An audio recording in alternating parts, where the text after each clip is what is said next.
प्यारे दोस्तों, प्यार भरे सत श्री अकाल।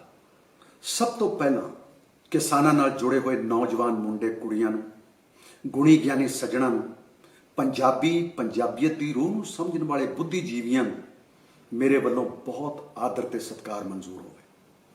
तुहाडे अंदर अपने किसानां दे जोशो जनून नूं देख के इंज लगदा है जिवें उद्दम सिंह, करतार सिंह, राजगुरू सुखदेव भगत सिंह दी रूह पंजाब के सीने विच इनकलाब बन के तड़क रही होवे। शाबाश है ऐसी सोच के मालकां। मेरी कोई सियासी पार्टी नहीं, ना कोई जथेबंदी है, पर मैं हक सच के लिए लिखदा ते गाउंदा आया। यही मेरा जाती ते इखलाकी फर्ज है।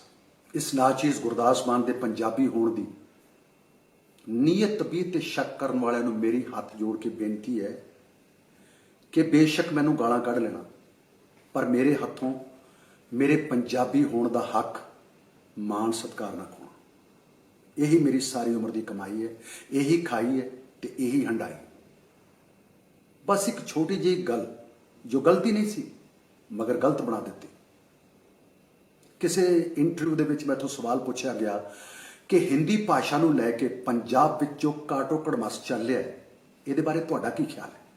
तो मैं उसके सवाल का जवाब सहज विच देंदियां कहा सी कि एक देश की एक भाषा तो होनी चाहिए, तां जो उस देश का हर बंदा भावें किसी भी स्टेट का हो आसानी नाल अपने दिल की गल खुल के बेफिक्री नाल साझी कर सके, जो गल कर सके, समझ सके और दूसरे को समझा सके, उसनूं राष्ट्र भाषा कहते हैं। पर मेरी गल का यह मतलब नहीं सी कि पंजाब विचों पंजाबी खत्म कर दी जाए।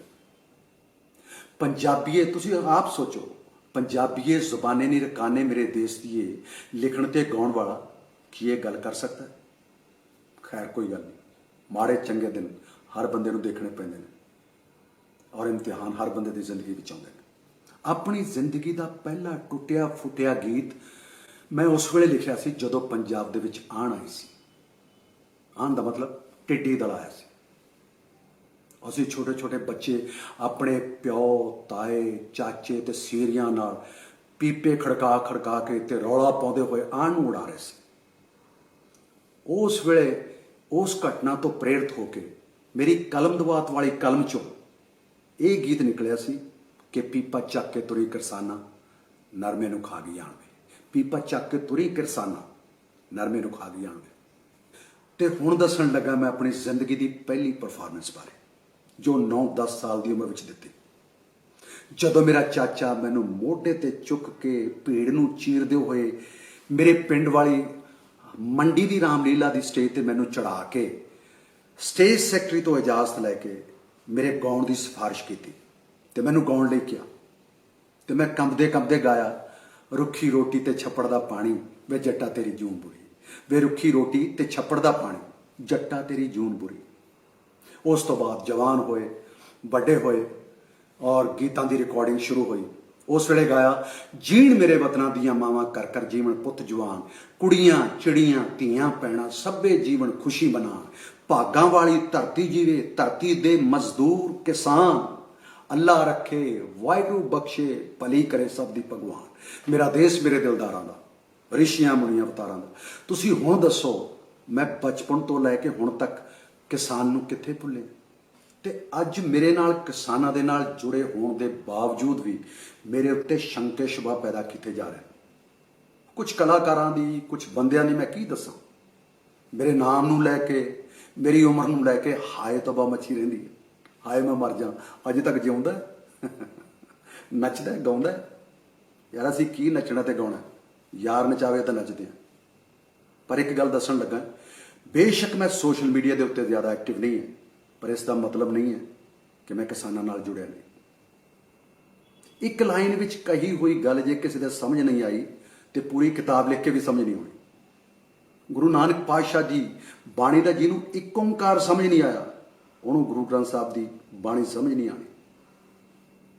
बहुता बोलने का कोई नफा नहीं, असीं नेड़ियों गल मुकावनी है, वारे शाह मियाँ गल वो करिए जिहड़ी कम क्याम ते आउणी। बाकी रही किसानां दे अंदोलन की गल।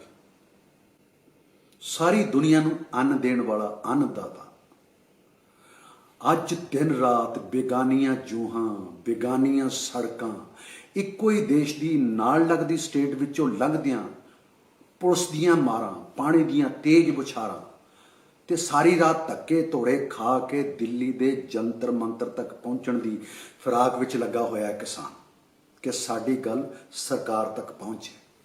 ਸੱਟਾਂ ਫੇਟਾਂ ਖਾ ਕੇ ਵੀ ਫਰੋਖ ਦਿਲੀ ਦੀ ਗੱਲ ਦੇਖੋ ਕਿ ਜਿਹੜੀ ਪੁਲਿਸ ਦੇ ਡੰਡੇ ਖਾ ਰਿਹਾ ਹੈ ਉਸੇ ਪੁਲਿਸ ਨੂੰ ਨਾਲ ਬਿਠਾ ਕੇ ਰੋਟੀ ਖਵਾ ਰਿਹਾ ਤੇ ਪ੍ਰੋਟੈਸਟ ਵੀ ਕਰ ਰਿਹਾ, ਉਹ ਵੀ ਸ਼ਾਂਤੀਪੂर्वक। किसी उर्दू की शायरा ने कमाल लिखा है कि खुद धूप में बैठा है छांव के पेड़ लगाने वाला। ते हुण रही सरकार की गल, मेरी सरकार अगे हथ बन के पुरजोर बेनती है कि जिहड़े किसान अपने परिवार नूं छड्ड के, अपने बच्चों नूं छड्ड के, बच्चों वांगू पालियां फसलों नूं छड्ड के दिल्ली दीयां सड़कां ते दर-बदर भटक रहे ने, उन्हां दे मुद्दिआं ते गौर किया जाए। बजुर्गों की बजुर्गी नूं मद्देनज़र रखते हुए उन्हां लई कुछ किया जाए, उन्हां दी आवाज़ ते फरियाद नूं सुनिया जाए। सरकार तो इंसाफ की उम्मीद रखते हुए मैं तो सिर्फ यही कहूँगा जो पहले दिन किया सी, जे किसान है तो हिंदुस्तान है, जे जवान है तो भारत महान है। जय हिंद।